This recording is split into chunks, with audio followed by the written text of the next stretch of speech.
Doyumsuz lezzetlere hoş geldiniz. Bugün sizlere çiğ börek yapacağız. 4,5 su bardağı unumuzu yoğurma kabımızın içine alıyoruz. 2 tatlı kaşığı tuzumuzu döküp ve suyumuzu içerisine boca ediyoruz.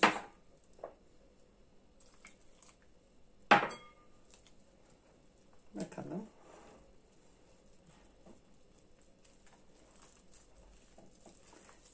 Birazcık katı kıvamlı bir hamur elde edeceğiz. Hamurumuzu tezgahın üzerine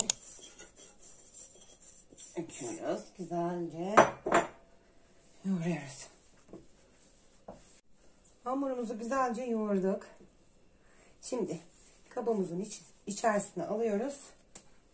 Ve yarım saat, 1 saat kadar bunu dinlenmeye bırakıyoruz. Üstüne streç çekelim. Bu şekilde. Evet, streçle kaplıyoruz ağzını. Evet.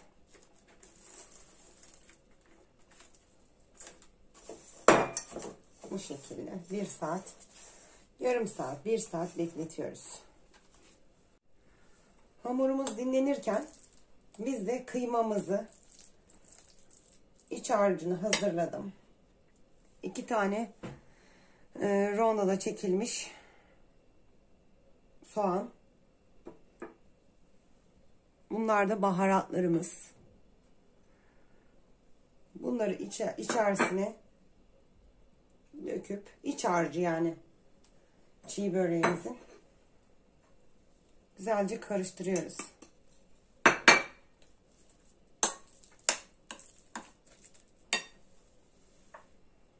Bir yarım çay bardağı suyumuzu döküyoruz. Bizimkisi kavurma kıyma. Normal kıymadan yapılıyor normalde. Benim elimde bu vardı. Bununla da acayip lezzetli oluyor. Çiğ böreğimizi 1 saat beklettikten sonra tezgahın üzerinde biraz daha yoğuruyoruz.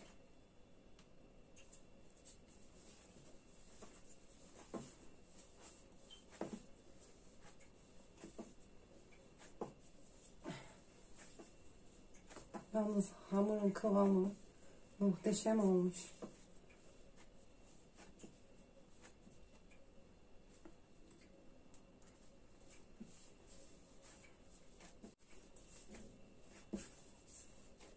Hamurumuzu güzelce yoğurduk tezgahın üzerine de. 4 eşit parçaya bölüyoruz.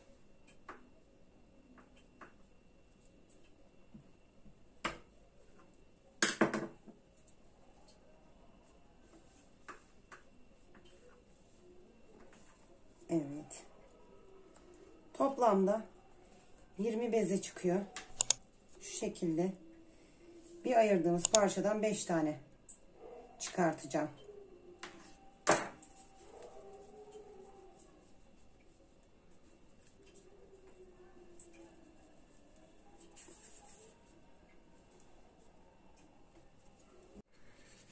Bezelerimizi ayırdık. Kurumaması için üzerine bir bez yardımıyla kenara alıyorum ve bir tanesini alıp açmaya başlıyorum. Biraz un serpip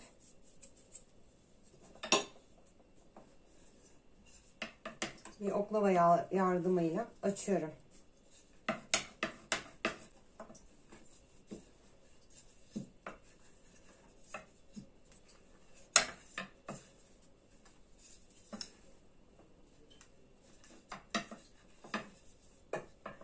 Evet, hazırladığımız kıymalı sosumuzu içine güzelce yayıyoruz.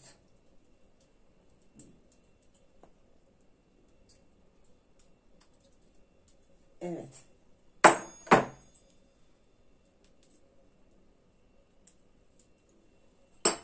D şeklinde kapatıyoruz. Şu şekilde. Biraz uçları düzgün olmasını istiyorsanız şu şekilde kesiyorum.